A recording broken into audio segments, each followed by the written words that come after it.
At the hospital, a doctor wonders why an x-ray was ordered just because a man was bitten on his hand. He asks nurse Anna to find this patient, so she checks the system and discovers he's been sent to intensive care, which is also strange for just a bite. After her shift is over, Anna goes home to her husband Luis. Because they spend the night getting busy in the shower, they don't notice that a TV show is interrupted to announce a special news bulletin. The next morning, Luis wakes up when he notices the neighbor Vivian standing outside the room. When she steps into the light, Luis is horrified to notice blood all over her face. He tells Anna to call an ambulance and approaches the girl to help her, only for Vivian to suddenly bite his neck. Anna rushes to push Vivian into the corridor while Luis collapses on the bed, but Vivian still tries to attack again. A terrified Anna immediately locks the door before checking on her husband, covering his wound with a pillowcase. Then she tries to call the emergency line, but a recording says all circuits are busy. As Vivian continues to pound on the door, Luis dies on the bed, but just for a second. He wakes up as a zombie and attacks Anna, who manages to push him off and grab the car keys before he starts throwing the furniture around.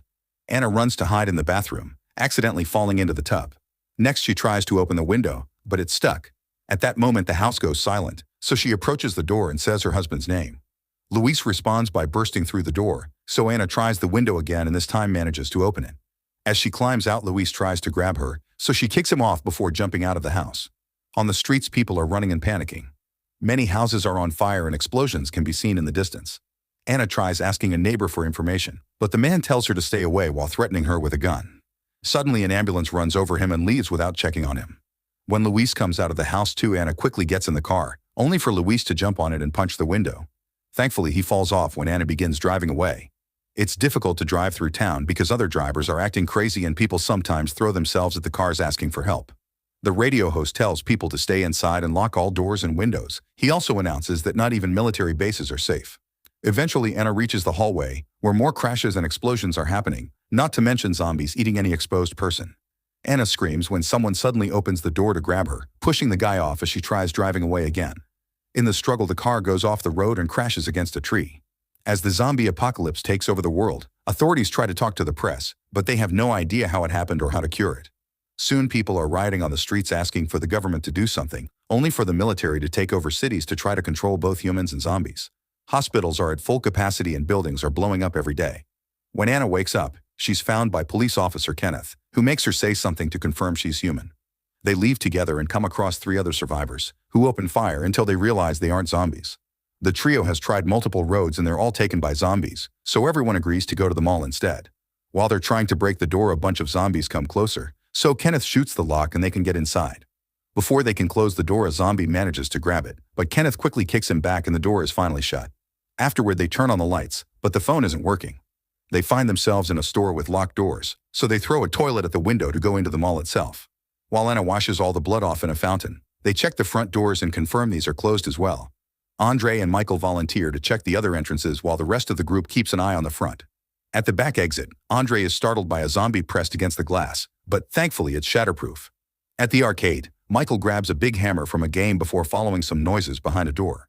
A zombie jumps out and tackles him to the ground, so the hammer falls and breaks. Michael manages to keep the zombie's mouth away from him and grabs the broken hammer handle to stab the creature through his head. Back at the main entrance, a zombie appears and grabs Andre's pregnant wife Luda. Kenneth hits the creature with his gun, so the zombie attacks him instead, pushing him into the fountain and causing Kenneth to scratch his arm. As they fight in the water, Anna picks up Kenneth's fallen gun and shoots the zombie. It only hits his shoulder, but it's enough to create an opening. The trio begins running and reunites with the guys to get in the elevator. When they reach the upper floor, they're blocked by 3 armed guards who want them to leave.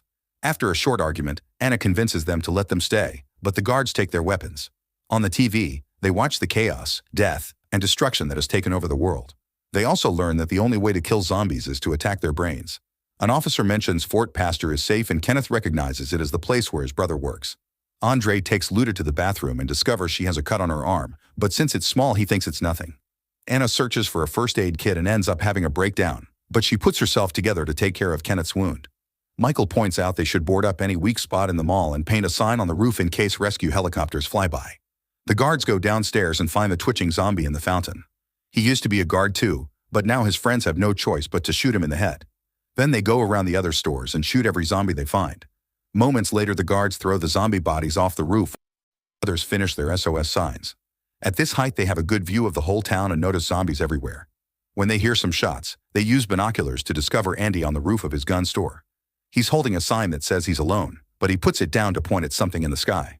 There's a helicopter passing by and the group starts waving their arms, yet the chopper ignores them and flies away. That night the guards lock the group up in a store so they won't steal any supplies. Michael thinks they should do something because help won't be coming, but Andre thinks the helicopter will come back. Kenneth doesn't care about their argument because his only goal is to reach Fort Pastor to find his brother. Meanwhile, the guards watch TV and hear a pastor say the zombies are a punishment sent by God for humanity's sins. The next morning, everyone is woken up by the mall's automatic timers that turn on all the lights and music. The TVs only show static, which means the signal has gone down. Guard Terry goes looking for the control unit and is seen by Anna, who convinces him to open the store so her group can go to the bathroom. Terry makes it to the control unit and turns off the music before checking the security cameras, only to discover there's a truck coming to the mall.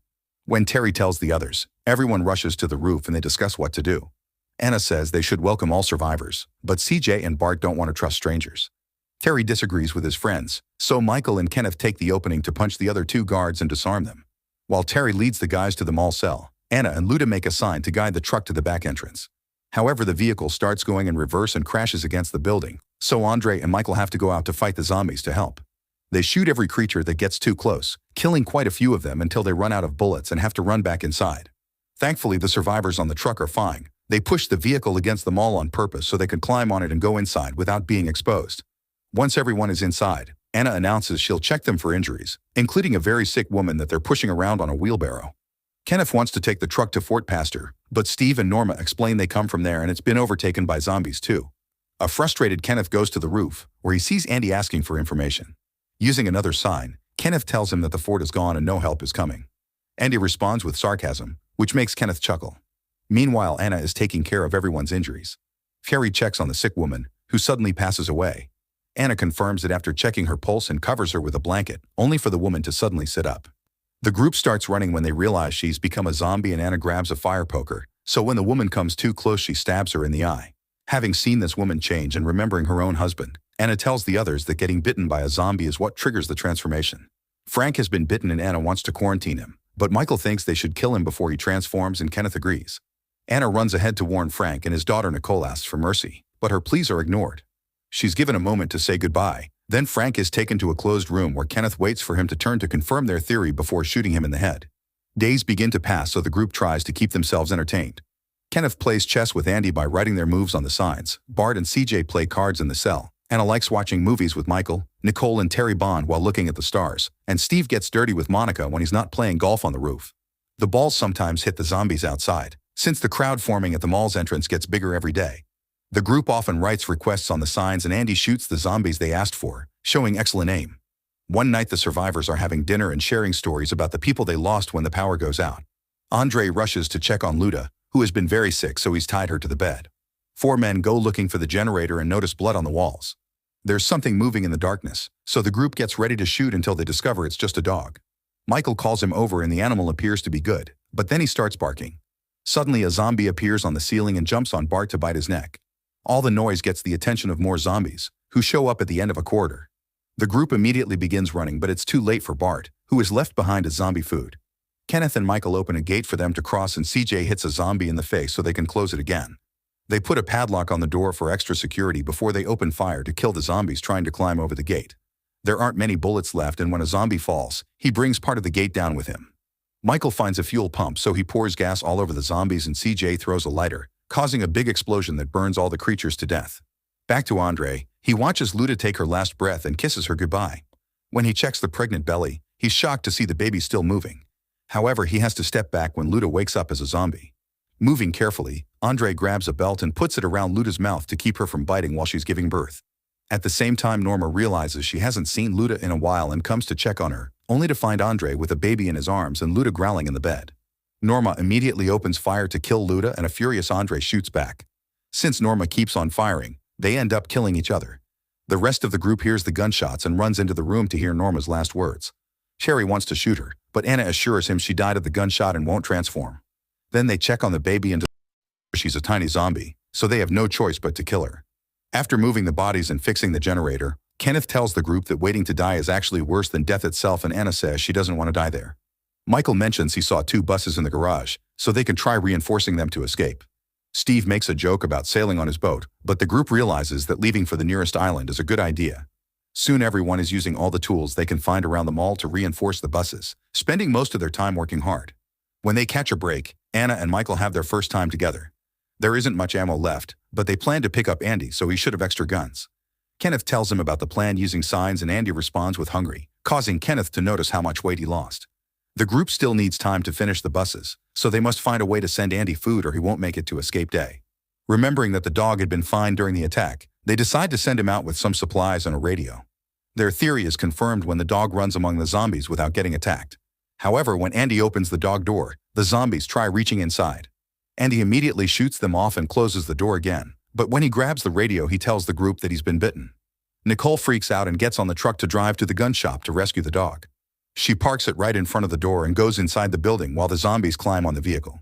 The group hears Nicole rescuing the dog on the radio while Kenneth checks the store roof, only to discover Andy is already a zombie and his sign only has bloodstains. When Andy goes back inside, Nicole has to hide to avoid him. A few men decide to rescue Nicole since it's their only chance to get more guns too. They enter the sewers after leaving Steve at the door as a guard. After a long walk, they come out in the middle of the street, where they immediately have to open fire to keep the zombies at bay. Kenneth manages to kill several enemies, but a zombie pulls the gun from his hands in the process. The guys climb into the truck to make it to the other side and enter the store through the dog door, closing it right before the zombies can reach them. Afterward, they grab as many guns as they can carry and follow a blood trail on the floor until they find Andy pounding on a door. Kenneth apologizes to his friend before shooting him in the head to finally rescue Nicole. They need a good plan to be able to go back, so CJ goes to the roof and throws a fuel tank which he shoots to make it explode. While the zombies catch on fire, the group uses the distraction to run through the street, shooting any creature that isn't burning until they make it back to the sewers. A few zombies push Tucker and cause him to fall into the hole, so he ends up breaking a leg. CJ tells the others to keep moving while he stays to help Tucker. Soon the zombies are jumping into the sewers too, so CJ shoots a few of them before giving Tucker the guns. That way CJ can drag him through the ground while Tucker shoots at the incoming attackers. Unfortunately, there are too many of them and they reach Tucker anyway to start eating him. Tucker asks his friend to end it, so CJ shoots him in the head before running to join the others. Eventually, the group makes it to the mall door, but Steve isn't there to open the door. The zombies are starting to climb the stairs and the men open fire until Anna shows up to let them in. They can't close the door again because the zombies are holding it, so the team can only run. Once they reunite with the other survivors, the group plus the dog rush to the elevator and close the doors before the zombies can reach them. They make it to the garage and insult Steve when they find him there. The group splits into two to get on the buses and finally leave the mall by bursting through the garage gates. The zombies immediately surround the vehicles, making it hard to move. The survivors open fire through the windows and Steve even uses a chainsaw to kill a few zombies. Since the crowd is still too thick to move through, CJ throws another fuel tank and shoots it to create a new explosion that easily opens the way. The buses speed through town, only finding cars as their obstacles. Kenneth notices a zombie hanging on a bus and makes a sudden turn to try to throw him off, which makes Glenn fall with the chainsaw on top of Monica. The bus loses control and ends up crashing against a fence, causing it to land on its side. While the other bus comes back to help, Steve picks up a gun and refuses to assist Kenneth. He comes out alone only for a zombie to jump on him. The other survivors come to pick up his friends and Anna is devastated to discover the chainsaw has killed both Monica and Glenn. When she turns around, a zombified Steve tries to attack her, so Anna shoots him in the head. Carrie kills the zombie that came with the bus, and the shots attract the attention of a horde. The guys open fire to buy some time because Anna is behind taking the boat keys from Steve's body. She shoots a few zombies too, and thanks to her friend's backup, she reaches the bus. Michael pulls her in and CJ kills the creatures at the door so they can finally close it. The bus takes off at full speed and goes through a gate to reach the pier. It almost falls into the water, but luckily it gets stuck on the edge. The survivors immediately start running toward the boats while the zombies make it to the area too. Unfortunately, CJ is soon surrounded, so he shoots his last fuel tank to bring down all the enemies, dying in the process. The rest of the group gets ready to go, but Michael announces he can't join them because he's been bitten. He says goodbye to Anna and pushes the boat, so once his friends are at a safe distance, he self-deletes with a shot. In the end, Anna, Kenneth, Nicole, Terry, and the dog survive. While sailing, they find a boat with a zombie inside and quickly kill it. Many days later, when their boat runs out of fuel, the food is rotting. They finally make it to an island only to discover it's full of zombies too. Make sure to subscribe and turn on notifications so you can watch more videos like this. Thanks for watching.